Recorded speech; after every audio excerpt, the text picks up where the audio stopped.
2020 taught me a lot about prepping. It taught a lot of people a lot about prepping.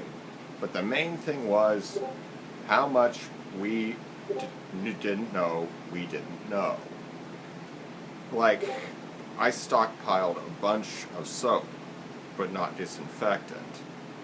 I didn't have a gas mask.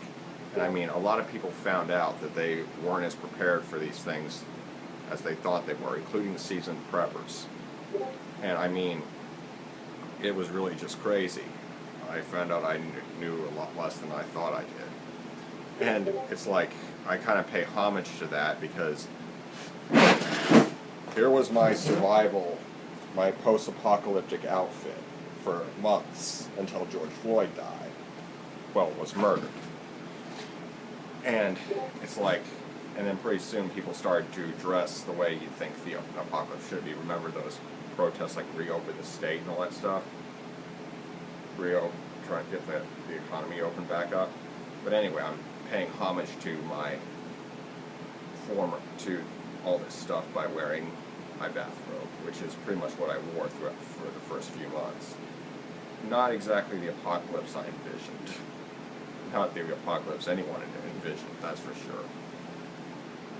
So far, the coronavirus has killed 190,000 Americans and will kill many more. That being said, the riots are getting worse. I mean, George Floyd's death came at a time when there were so many people that had firearms, and it was just a really volatile situation because people were just looking for a chance to spread their wings and fly. And fly they did. They flew way off the handle, and everything descended into chaos. And anyway, it's another thing that I learned is just how clueless people were. I went to my grocery store, and I even made a video about it. They ran out of flowers before they ran out of perishable meat. I mean, people bought these bouquets of flowers. I don't know what the hell they were why the hell they sold those things out, but hey, people bought them. I don't know what they were thinking. And I mean, this one lady had like 5 gallons of milk. They're stocking up on milk. I mean, that milk's going to go bad. And oh yeah, we all know about the toilet paper. But the canned foods were left alone. I find that amazing, you know? It's just really, really incredible that, you know, all this shit happened. And still, it's like there's a lot of people that are out there training with their new weapons, but most aren't. I mean, they think that just because they have this really nice gun, or even not really even a really nice gun, or even a gun, that they're safe. You got to drill and train and drill and practice with it. Otherwise, your gun is just going to end up belonging to somebody else, and that somebody else is likely the guy who killed you. While we're on that note, there's always a calm before the storm.